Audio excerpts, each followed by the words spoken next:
আসসালামু আলাইকুম। আমরা আজকে এসপিআইসি এর প্রাইভেসি টপিক আর একটা টপিক নিয়ে ডিসকাস করব। আমরা এর আগে কম্পিউটার ক্রাইম এবং টেকনোলজি অফ ফ্রি স্পেস এবং আর একটা যে বেনিফিটস অফ কম্পিউটার্স, এগুলো নিয়ে ডিসকাস করেছি। আজকে আমরা করব যে প্রাইভেসির আর একটা টপিক নিয়ে। ওকে, সো ফার্স্টে এখান থেকে কি ধরনের প্রশ্ন আসতে পারে? এখান থেকে চাইল্ড নিয়ে চিলড্রেন নিয়ে প্রশ্ন আসতে পারে, যে আমাদের চিলড্রেনের প্রাইভেসির ক্ষেত্রে আমরা মনিটরিং করি, এটা ঠিক কি ভুল? আমরা কত বছর পর্যন্ত মনিটরিং করতে পারি? আমরা যে মনিটরিং করতেছি তাকে জানাবো কি জানাবো না? এই ধরনের একটা প্রশ্ন আসতে পারে। তো এই প্রশ্নের দুই ধরনের অ্যান্সার হতে পারে, একটা নেগেটিভ একটা পজিটিভ। তো যে দুইটা অ্যান্সারই আমরা আমাদের মতো ব্যাখ্যা করে যদি দিয়ে আসতে পারি, তাহলে আমরা এখান থেকে ফুল মার্ক ক্যারি করতে পারবো। অ্যান্ড এখান থেকে আরেকটা প্রশ্ন হতে পারে যে প্রাইভেসিতে আরো কি কি আছে। সো প্রাইভেসির টোটাল সিস্টেমটাকে তিন ভাগে ভাগ করা হয়েছে। একটা হচ্ছে টেকনোলজি অ্যান্ড মার্কেটিং, একটা হচ্ছে রাইটস অ্যান্ড ল, একটা হচ্ছে কমিউনিকেশন। এই তিনটা ভাবে আমাদের প্রাইভেসি গুলো হ্যাম্পার হতে পারে, অথবা আমাদের প্রাইভেসি গুলো প্রোটেক্ট করা লাগতে পারে। এইগুলোই যে আমরা ডিসকাস করব। তো এখন যদি আমরা টপিকটা আলোচনা করি, সো এখানে marketing and customer profile and marketing.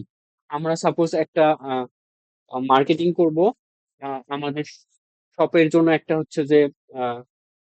Discount দিব। এখন যদি আমি সারা বাংলাদেশের মানুষকে মেসেজ করে বলি যে আমার শপে এই ধরনের ডিসকাউন্ট চলতেছে, তাহলে আমার মেসেজিং এ কিন্তু একটা কস্ট পড়ে। সো এই কস্ট অনুযায়ী কিন্তু আমার ম্যাক্সিমাম আউটকামটা আসবে না। আউটকাম বলতে এখানে সেলটা বোঝানো হয়েছে, সেলটা আসবে না। তখন আমাকে কি করা লাগবে? আমাকে স্পেসিফিক কাস্টমার গুলোকে টার্গেট করা লাগবে। সো ওই টার্গেট করে যারা অনলাইনে শপিং করে, এই স্পেসিফিক কাস্টমার গুলোকে টার্গেট করে আমাদেরকে প্রমোশন চালাতে হবে, অথবা তাদেরকে মেসেজ করতে হবে। তো এটাই যে customer marketing on customer behaviour বা কাস্টমারের প্রোফাইল থেকে মার্কেটিং। ওকে, তো এখানে টার্গেট অ্যান্ড পার্সোনালাইজ মার্কেটিং। তো এখানে স্পেসিফিক কাস্টমার গুলোকে টার্গেট করা লাগবে। পেইং ফর কনজিউমার ইনফরমেশন, আমি যে কনজিউমার ইনফরমেশন গুলো আরেকজনের কাছ থেকে নিচ্ছি, তাকে আমাকে একটা পে করা লাগতে পারে। Data mining is being use, find the customer behaviour using software. আমি ইনফরমেশন গুলো নিলাম, এখানে কিন্তু সব কাস্টমার ইনফরমেশন গুলো আমার প্রয়োজন হবে না। তখন কি করতে হবে? তখন যে আমাদেরকে কিছু সফটওয়্যার ইউজ করতে হবে ডাটা মাইনিং এর, নিয়ে ওই সফটওয়্যার দিয়ে কাস্টমারের বিহেভিয়ার গুলোকে আমাদের ফাইন্ড আউট করতে হবে। এবং যে ক্রেডিট রেকর্ড, তাদের টাকা পয়সার যে লেনদেন আমরা যে এক এক জায়গায় গিয়ে, এই যে কিছুদিন আগে স্বপ্নে যে কাস্টমার ইনফরমেশন গুলো লিক হয়েছে, এটাতে যে কি কি ছিল, এখানে কাস্টমারের নাম, ফোন নাম্বার এবং যে তাদের যে ধরনের লেনদেন হয়েছে, তো ক্রেডিট রেকর্ড গুলো সবকিছু আমরা অ্যানালাইসিস করতে পারবো। নেটওয়ার্ক, সোশ্যাল নেটওয়ার্ক, আমরা ওই নাম্বার গুলো দিয়ে ইমেল বা যে ফোন নাম্বার, ফেসবুক, এগুলো আইডেন্টিফাই করে সোশ্যাল নেটওয়ার্ক গুলো আমরা ফাইন্ড আউট করতে পারবো। লোকেশন ট্র্যাকিং করতে পারবো, ফোন নাম্বার দিয়ে আমরা লোকেশন ট্র্যাকিং করতে পারি। তো এখান থেকে লোকেশন ট্র্যাকিং করা যাচ্ছে। স্টোলেন অ্যান্ড লস ডেটা, কোনো ডেটা যদি হারায় যায়, তাহলে টোটাল আমাদের ডেটা গুলো হ্যাকারের কাছে চলে যাচ্ছে। সো আমার ডেটা গুলো লস্ট হচ্ছে। আমরা যখন কোনো কেউ বাইরে কোনো নাম্বার শেয়ার করি, তো এই আমাদের নাম্বার গুলো নিয়ে এই ধরনের মার্কেটিং গুলো হয়ে থাকে। তো এটাই যে মার্কেটিং। এবার আসি যে চিলড্রেন। এখানে যে চিলড্রেনের, যেটা আগে বলছি, চিলড্রেনরা ইন্টারনেট ইউজ করছে, এবং তার এই ইন্টারনেটের মধ্যে কিন্তু দুইটা দিক আছে, একটা ভালো দিক একটা খারাপ দিক। সে ভালো দিকটাও ইউজ করতে পারে, খারাপ দিকটাও ইউজ করতে পারে, যে কারণে আমাদেরকে তাকে মনিটরিং এ রাখতে হবে। এবং এর জন্য আমরা ইউজ করতে পারি প্যারেন্টাল মনিটরিং। এটা একটা অ্যাপ, যেটা যে 1,000 টাকা সাবস্ক্রিপশন লাগে, আপনারা চাইলে ইউজ করতে পারেন। তো এটা যে প্যারেন্টাল মনিটরিং। আপনারা এটার মাধ্যমে ক্যামেরার অ্যাক্সেস পাবেন, ফোনের অ্যাক্সেস পাবেন, কলের অ্যাক্সেস পাবেন। ইভেন সে যদি ফোনের টাচ স্ক্রিন অফ করেও রেখে দেয়, আপনি চাইলে তার ক্যামেরা অন করতে পারবেন, সে বুঝতে পারবে না। সো এইগুলো প্যারেন্টাল মনিটরিং।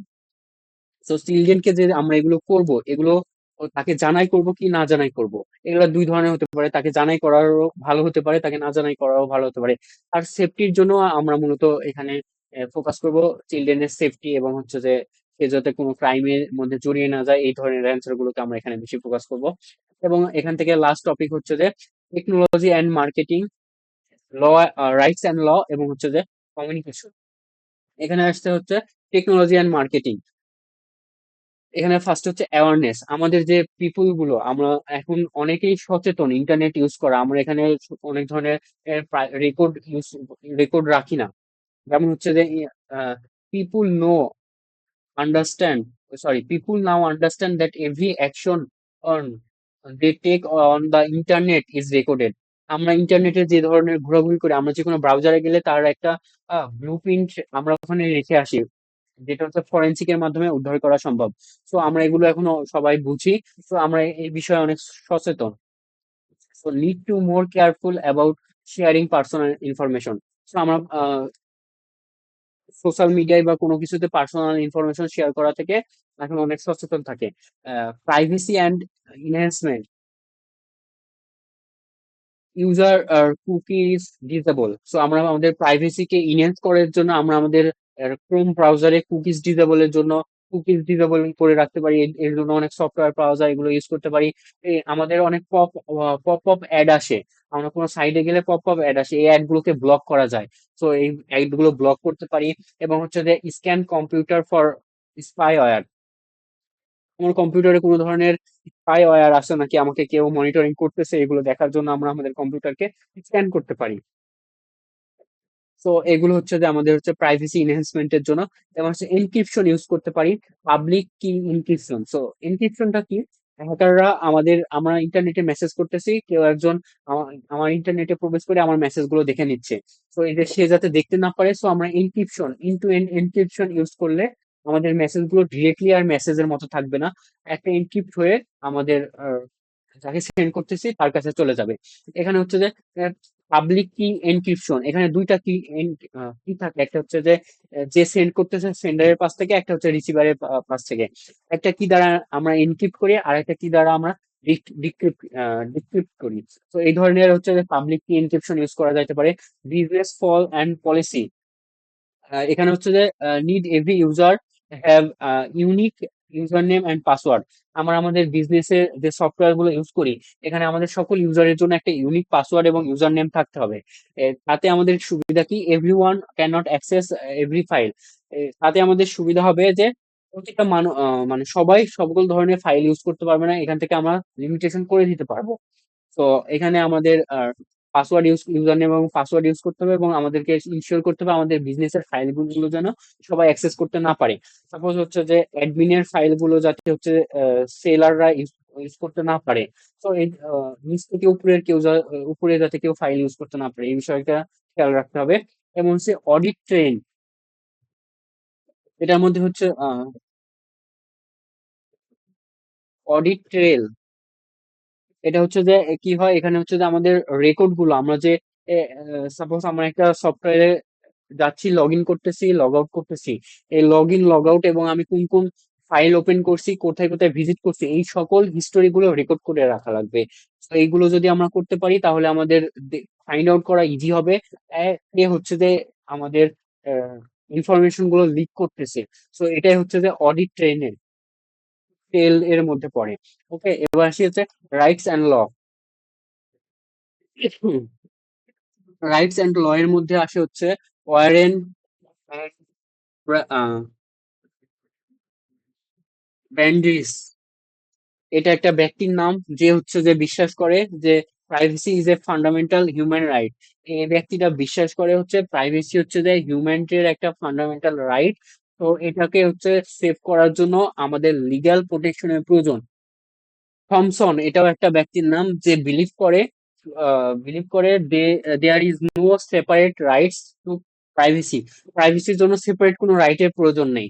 যখনই আমার প্রাইভেসি লস্ট হচ্ছে, তখনই আমাদেরকে সেই প্রাইভেসি কন্ট্রোল করার জন্য যা যা করা লাগবে সকল কিছু করতে হবে। এটাই হচ্ছে যে সে বিশ্বাস করে। এবং হচ্ছে যে অনারশিপ অফ পার্সোনাল, যেটা আমাদের পার্সোনাল ডেটার উপর আমাদের নিজস্ব অনারশিপ থাকতে হবে, রেগুলেশন থাকতে হবে, ফ্রি মার্কেট ভিউ থাকতে হবে। এবং হচ্ছে যে কাস্টমার প্রিভেনশন প্রোটেকশন থাকতে হবে, কাস্টমারের প্রোটেকশন থাকতে হবে। এগুলো হচ্ছে যে আমাদের রাইটস অ্যান্ড ল দ্বারা এগুলো নির্ধারণ করা হয়। এবার আসি কমিউনিকেশন। কমিউনিকেশনের মধ্যে আমাদের প্রাইভেসি হেল্পার হওয়ার দুইটা আছে, একটা হচ্ছে যে ওয়ার ওয়ার ট্যাপিং সিস্টেম, আর একটা হচ্ছে ইমেল প্রোটেকশন। এই দুইটা হচ্ছে আমাদের কমিউনিকেশনের মাধ্যমে প্রাইভেসি হ্যাম্পার করতে পারে, যে কারণে এই দুটো আমাদের প্রোটেকশন করা লাগবে। 1934 সালে phone tapping is not legal, মানে 1934 সালে ফোন ট্যাপিং কে ইললিগ্যাল হিসেবে ঘোষণা করা হয়। বাট 1968 সালে ফোন ট্যাপিং কে লিগ্যাল, ইললিগ্যালি আছে, বাট ফোন ট্যাপিং করতে পারবে, কারা করতে পারবে? কোর্টের অর্ডার নিয়ে ইনভেস্টিগেশন পারপাসে পুলিশ ফোন ট্র্যাকিং করতে পারবে। ইমেল প্রোটেকশন, হচ্ছে যে ইমেল প্রোটেকশনের জন্য আমাদের ইমেলের অনেক কিছু স্পাইওয়্যার বা হচ্ছে স্প্যামের জন্য স্প্যাম ডিটেকশন এগুলো ইউজ করতে পারি। তো এগুলো সবই হচ্ছে যে আমাদের এই